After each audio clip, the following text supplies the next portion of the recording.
update ng bayan, maasahan anumang panahon.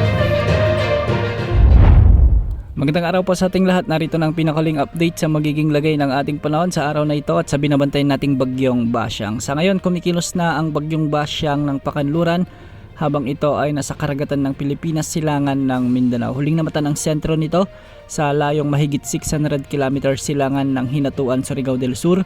Taglay ang lakas ng hangin na umaabot sa 55 km per hour malapit sa gitna at pagbugsong umaabot sa 70 km per hour. Isa pa rin itong tropical depression at kumikilos ito ngayon ng Pakanluran sa bilis na 15 km per hour. Sa ngayon, makikita natin na mas lumalawak pa ang kaulapan na sakop ng bagyong ito at meron itong lawak na umaabot sa 300 km mula sa gitna. Nakataas na ang tropical cyclone wind signal number 1 sa southern portion ng Eastern Samar, sa southern portion ng Samar Province, southern Leyte at sa central at southern portions ng Leyte. Sa Mindanao, signal number 1 din sa may Dinagat Island, Surigao del Norte, Surigao del Sur, Agusan del Norte, Agusan del Sur, Camiguin, ang eastern portion ng Misamis Oriental at ang northern portion ng Davao Oriental. Mag-ingat po dahil ang mga lugar na ito ay inaasahang makakaranas na ng mga pag-ulan at pagbugso ng hangin sa susunod na 36 na oras o direktang epekto ng bagyong Basyang. Base naman sa latest forecast track na inilabas ng Pag-asa,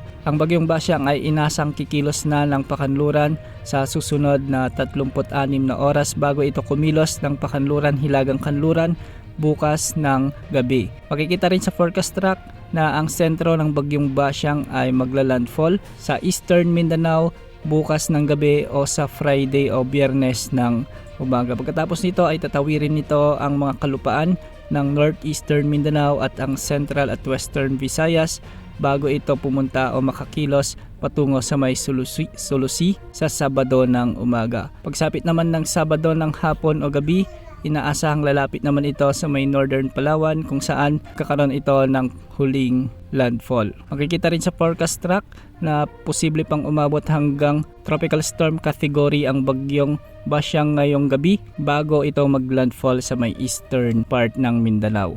Dahil nga sa epekto ng bagyong Basyang, asahang na ang maulan hanggang sa may pagbugso ng hangin sa Surigao del Norte, Surigao del Sur, Agusan del Norte, Agusan del Sur at Davao Oriental.